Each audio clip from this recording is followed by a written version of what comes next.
is in a way like the super primary emotion. Wow, yeah. This is what drives the whole cycle. Mm-hmm. But this is stuff that, in psychological terms, is called disowned aspects of self. These are the suppressed aspects of who we are that we don't ever really bring out. Have you been wondering how to break free from the affair once and for all? Now's the time to take back your life, your emotions, find happiness, joy, and fulfillment with your marriage. HealingBrokenTrust.com is the place where you can find resources to take the healing journey to the next level. You'll find incredible resources for every stage of your affair recovery journey. Connect with our team of qualified affair recovery therapists who stay current with the ever-growing, ever-changing affair recovery research that's available to help you heal wherever you are in the process. Take our home study course focused on helping you communicate and express yourself in a way that gets you what you want. You can also book an incredible one-on-one intensive retreat where instead of dragging out the pain over months or years, you can condense the time it takes to heal in just a matter of days using scientifically proven methods that work to help couples lower their guard, let go of the fear, melt the anger, and experience each other at a deep emotional level you may have never experienced before. So what are you waiting for? Go to HealingBrokenTrust.com. All right, welcome to the show. Brad, what are we talking about today?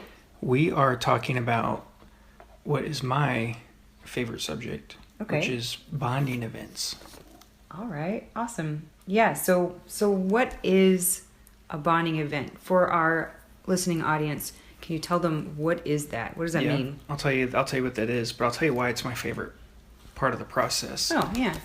Because without bonding events, a couple cannot truly heal from an affair.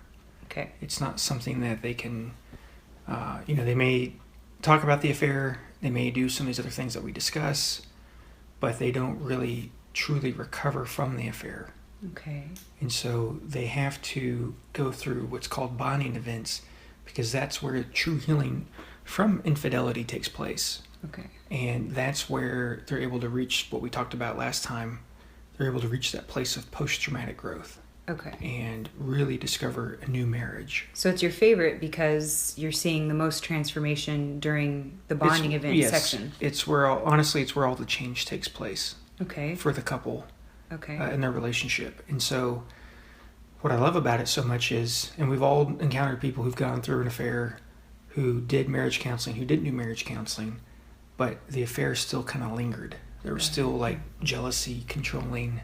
There was still, a few years out, still bothered people. 20 years out, still bothered people.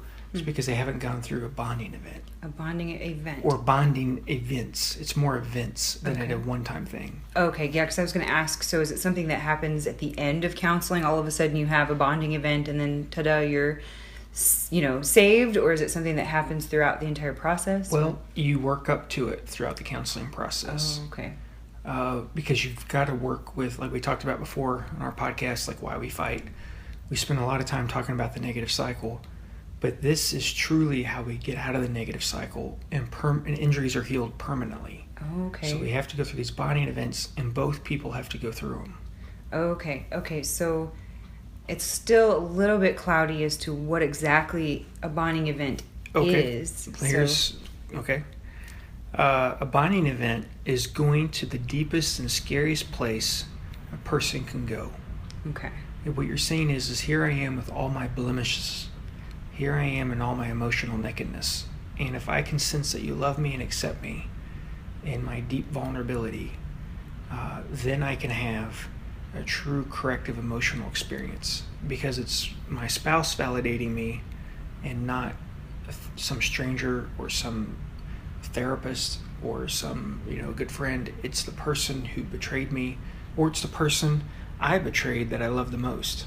And when I can go to you with my emotional blemishes and my emotional nakedness and say, here I am, here's what I really am afraid of, and I need your love, and I need you, and I need your acceptance, that is what causes people to heal. So that's where the change happens. Yes. But what studies show about this is that it is a corrective emotional experience. PTSD symptoms are lowered, and people gain a new sense of self, a more positive sense of self. It actually increases their self-esteem, self-confidence. They're almost like, in some ways, like a new person in the relationship, and it appears to be corrective. Okay, so it's in that moment or those moments where you're at that point able to turn to your spouse and really share those deeper, darker, more vulnerable things that we keep from them usually, or have kept. Well, right? It's or no? Well, not really. Okay. It's they tend to be fears that we've had since we were little. Okay. That can be contained in painful events. They can be fears that we've had, not just from when we were little, but maybe other experiences of life. But they tend to be two distinctive types of fears. Okay.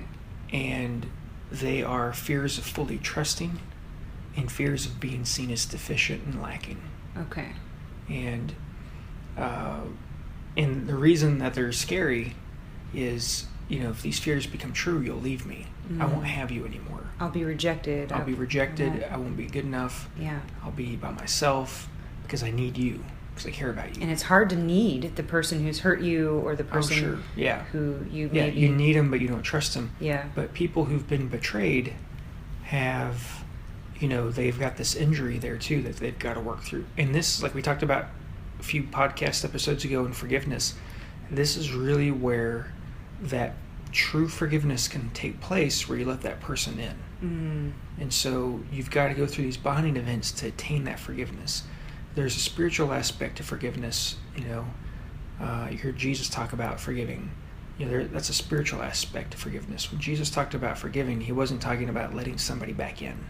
He was talking about letting go of your bitterness, mm-hmm. letting go of your resentment towards that person. Yeah. But to let somebody back in emotionally, to do that, you've really got to have a bonding event with them, and probably it's going to be a process of several bonding events that you're going to have with them, mm-hmm.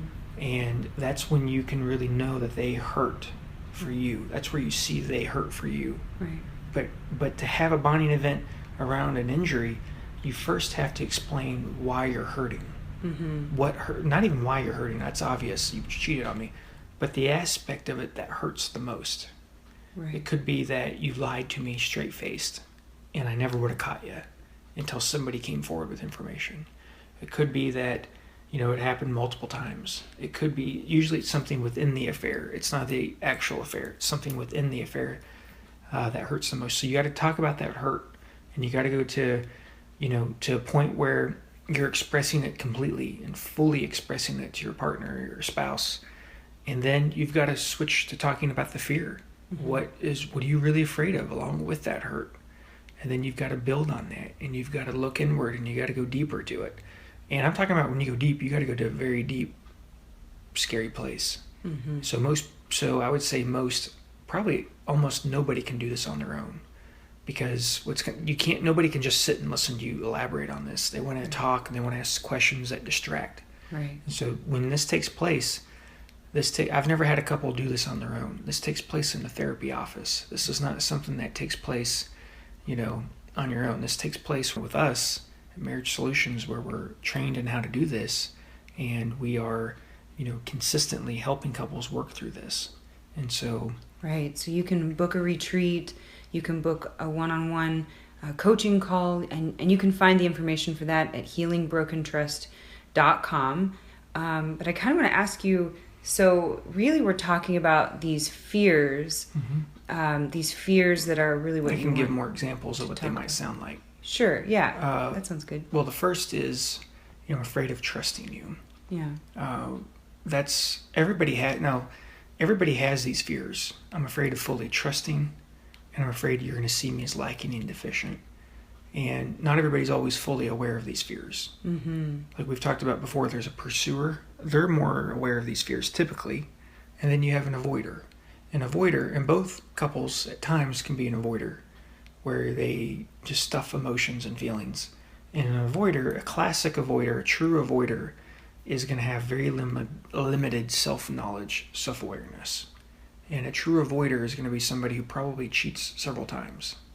And so for them, it's going to be a really challenging process to find these fears of fully trusting, to find these fears of fully, letting their guard down. Because they are not, they're not even aware of them probably. Yeah. They're not they're not aware of them at all. their They're not feelings. aware. Yeah, they don't even think about emotions. And that's probably why it's so difficult. Yeah. Yeah. And so, again, that's why working with us helps with that process. The other thing I was going to say about bonding events is so here's some examples of what the fears sound like. I'm trying to think of some that I've had recently. It's going to be like, I'm afraid you're going to do this again. Mm-hmm. I'm afraid you'll never get over this. I'm afraid it's going to be variations along that. I'm afraid that the next time you look at me and are telling me that you're telling me the truth, that you really aren't telling me the truth because of what you said when the affair happened at this point in time. And that's correct, Morgan. That'd be another example. And what that is that's a fear of, it's dangerous to trust you. Mm-hmm. I'm going to be alone. I'm not going to get my needs met. It's dangerous. I want to be all by myself. I've been left alone before. I've been down this road before with other people. And with you, it's really dangerous, and I'm not going to get my needs met. And it's interesting. I think a lot of people will say, well, we talk about these. I tell them I'm afraid. I tell them that that it hurt me. So what's the difference between me telling them, even in the counseling session, that I'm afraid or I'm hurting, and this sort of bonding event? Okay, what's the difference there? That's a good point, Morgan. The difference is your partner has to empathetically and compassionately respond to you. Okay. What people do is they talk about, I'm hurting, but they're angry instead. They talk about it, not from it. Yeah. That's the key difference. Is they talk about it, but not from their hurt. So what they do is they're angry, they're pissed off, they're moody, they're irritable, they're critical. They do everything but help their spouse be receptive. But if they talk from that hurt, from that fear, people kind of like turn their head sideways and look at you like, whoa, who is this? Yeah, this is brand new information. I'm discovering a lot of things about you. So that's why people have a hard time doing this on their own, is because when they're trying to discuss it and they're trying to talk about it, what happens is they get into their negative cycle. Mm-hmm. Like, it's hard for the spouse to hear sometimes. Oh, sure. Yeah. Or they go into their shame. Mm-hmm. They hear like, man, they're really angry with me. And maybe they do encounter some of their spouse's vulnerability, but they go into their shame about it. And shame is not a productive emotion. There's limited applications to shame where it's productive. But what they do is they start thinking, man, I'm no good for you. I'm seeing how much you got hurt. I'm no good for you. And so that's why working with us helps contain those negative emotions, and you really get past this affair. You really get through it. Yeah. And so it sounds hard. Well, it is hard because it's just not, honestly, it's not possible to do it without guidance. Probably even a healthy couple, because like you said, it's easy to kind of divert to other things, or you get distracted. Because you want to rush in and you want to start comforting them right away. And, you want to comfort them. Yeah, and you can't do that. Because that person who's expressing has got to go to their deepest place. Mm-hmm. They've got to go to this very vulnerable place, and the fear. Here's kind of a little insight on what the fear is. It's the answer to the question when you're asked, or when you think about the question, is it dangerous to show my needy, vulnerable self to my partner? Yes, because of blank. What's the fear that keeps the wall up? What emotion keeps the wall up? What emotion keeps the guard up? That's the beginning of what this fear is. Because this is what truly drives a negative cycle. Like we talked about the negative cycle, in I think, podcast number 3 or something, like, why we fight. We talk about the negative cycle. But if people don't work through this, they're not truly getting past the negative cycle. Yeah. They're not truly healing.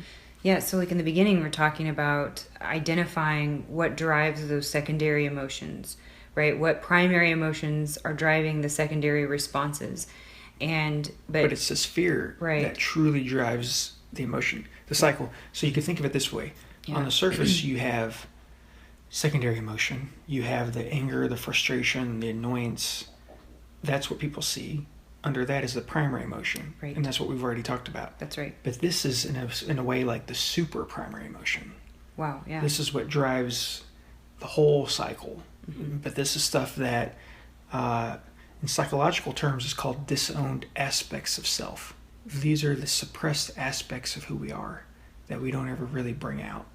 This is stuff that we've learned to disown as a child or a young person, or if we had a healthy family, maybe we had experiences later in life that caused us to kind of keep parts of the self back, keep parts of ourselves back.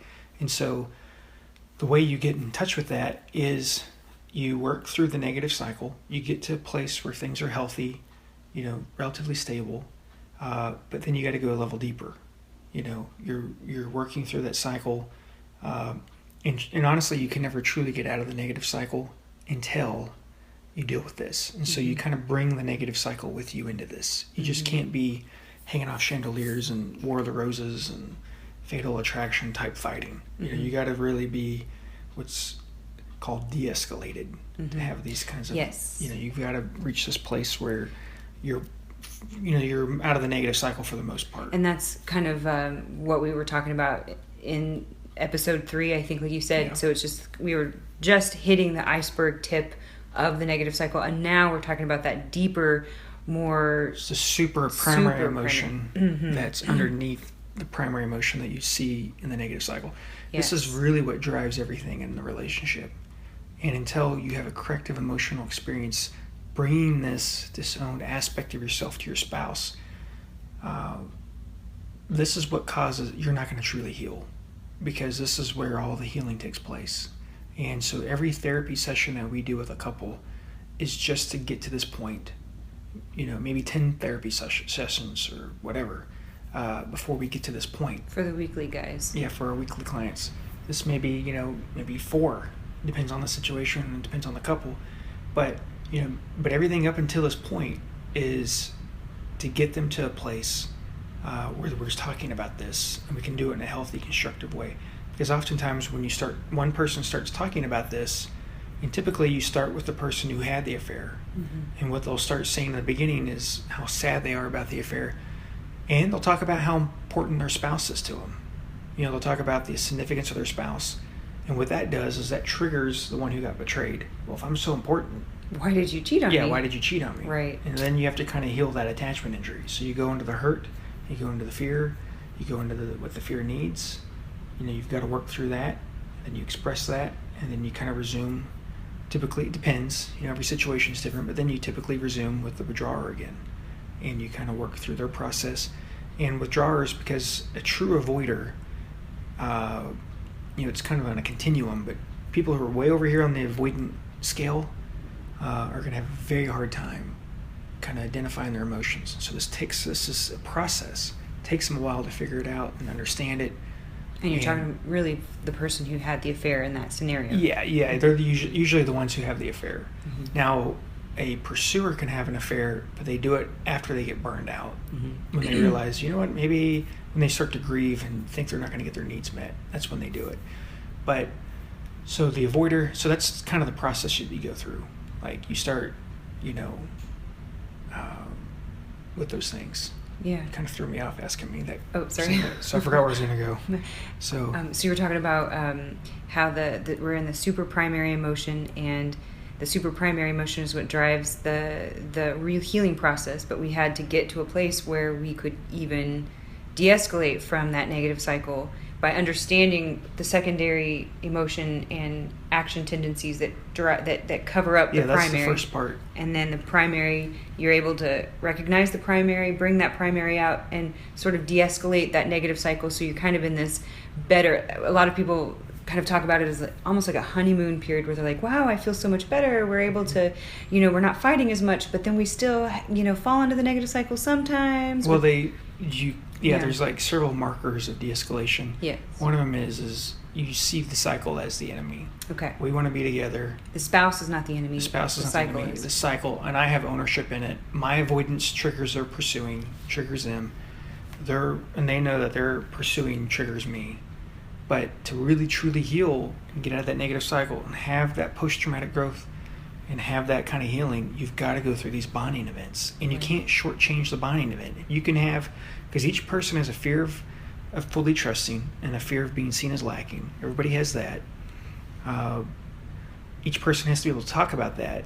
And sometimes you have to talk about them a few different times, but you've got to do it at a deep place. You've got to go to the depth of, the deepest. You got to take that elevator all the way down to the basement. That's where the healing takes place. And most people have never ever been there. No, not at all. And so that's why people can't do this on their own. Yeah. And so you've got to take the elevator down to the basement. And, now I'm saying that we've got a worldwide audience. A handful of you have probably done this on your own. And so, but it's very rare. It's very unlikely. It's one of those things that you do not want to skip out on. Right. Trying to be cheap. There's a time for frugality. There's a time for cheapness.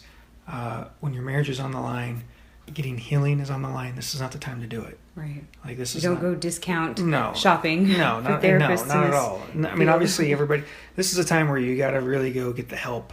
And if you got to travel, you got to go see us. You got to go work through this. And so, taking a little off the path, I had a cornea issue because I bought the discount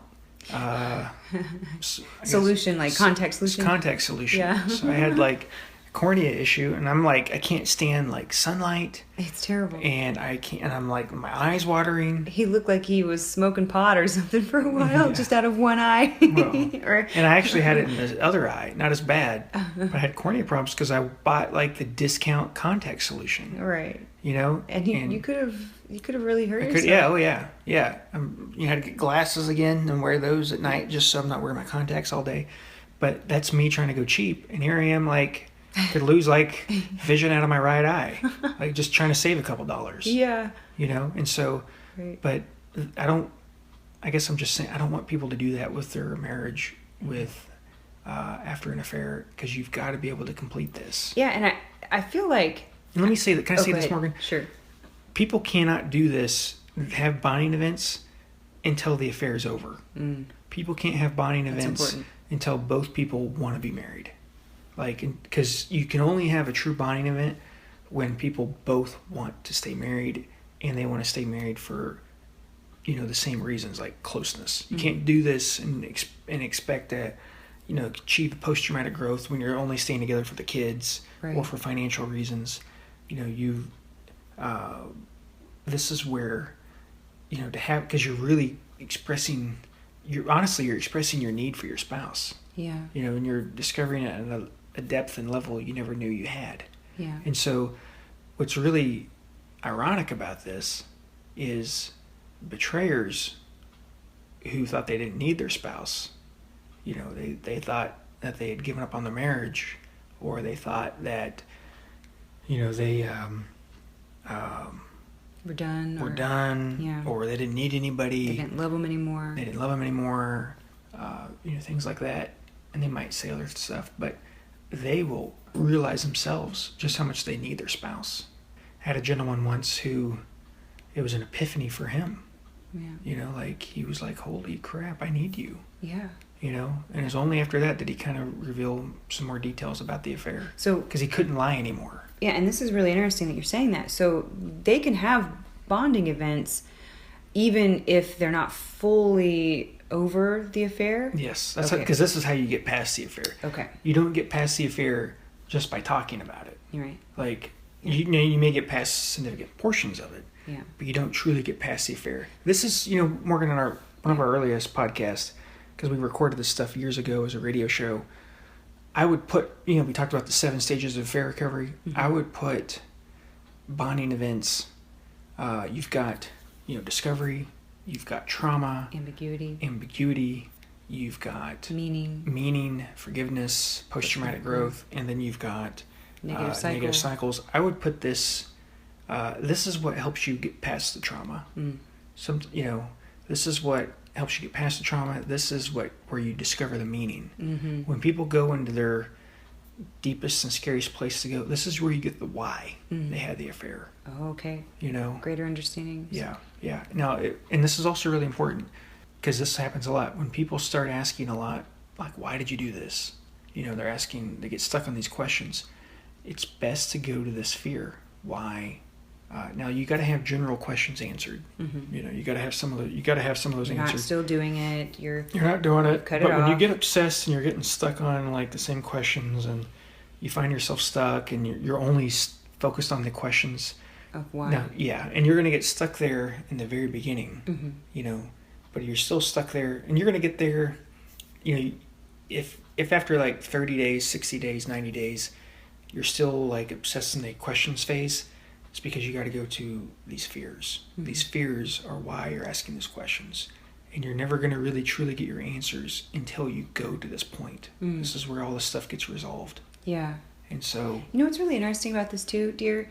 It's, I mean, as I'm hearing you talk, and I don't want to get off too much here. It's okay. But as I hear you talk, it sounds like, honestly, you could, using a trucking term, slip seat issues.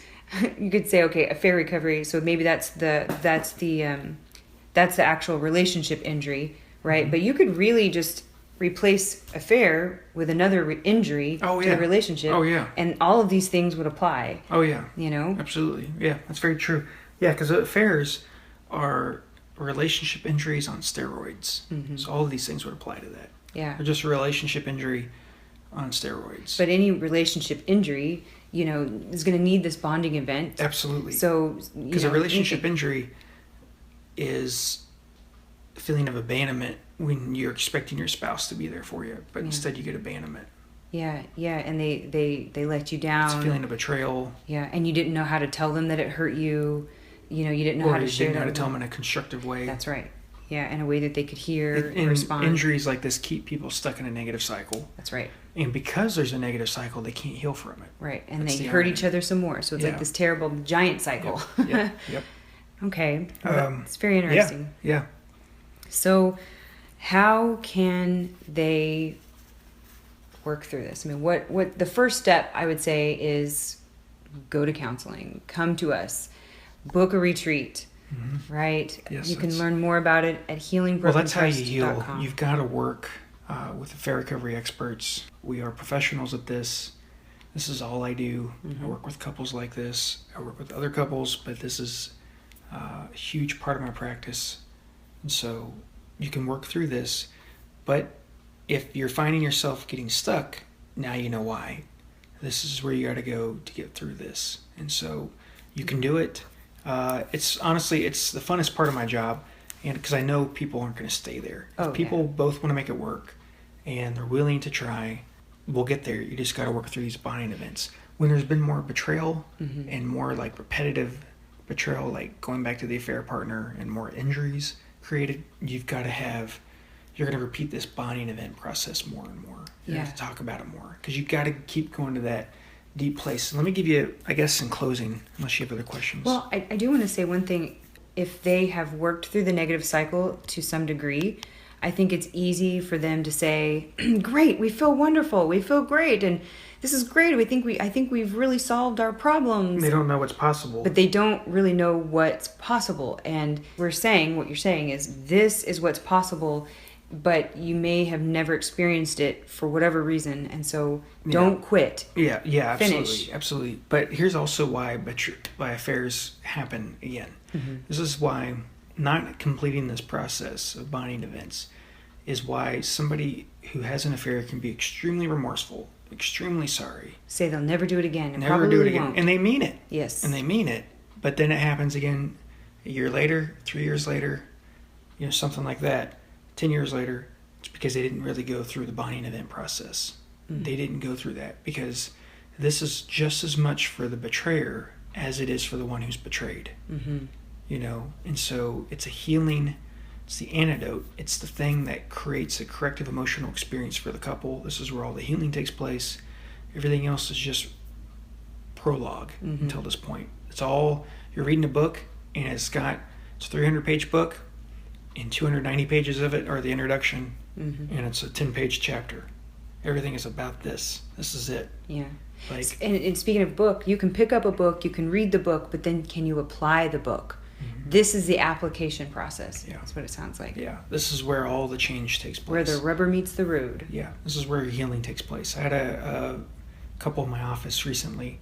There was a wife who was betrayed, and we went through this process with her and just began it. Really, we're not even done with it. We just began it, and it was really about the fear of fully trusting. You betrayed me. I'm scared to trust you. It was a messy affair, like all affairs are. And going through this process, her going to her deepest and darkest place, and then asking to be taken care of like a baby would be taken care of, and recognizing that she needed him, that's what caused her wall to come down. Because these fears are what, they're the fear that keeps us guarded, that keeps a wall up. They're the fears that, keep us stuck in that rut, that stuck place, that rut. And so she was able to do that, and saw him, a week later, doing fantastic. Yeah.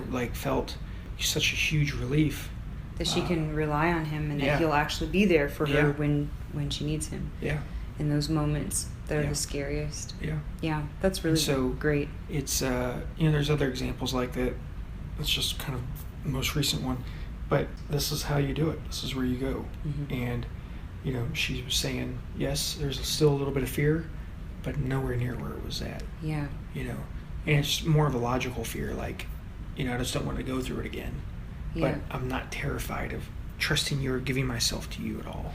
Yeah, so some people say, well, do you have tools for us to take home and practice? Do you have things like that? Well, this is the tool that you learn.